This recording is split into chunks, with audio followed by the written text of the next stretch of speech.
Okey. Pagi ni kita main tasik ni, kita nak try mancing ikan tilapia. Tadi kita minum ayak ni. Sedap tengok ayak bang. Oh, sedap. Abang nak satu ni ayak? Ha? Abang nak satu ayak ni? Oh, ni je ni. Oh, Tapi kita yorok-yorok pi lah. Sedap, dah sedap belanja kan. cantik lah warna ayak tu. Oh, cantik je. Tengok kalau apa ayak ni. Siap ada belah tu. Tu lah. Kalau ayak belah ada je ni. Oh. Lawa lah ayak ni. Itulah. Oh. Tak kita tengok abang ni pula. Kita tengok makong pula makong.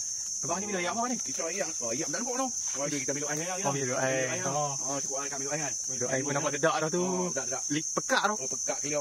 Tu. Lindung tau. Oh, lindung. Oh, lindung. Oh, minum air. Ayak tu minum air.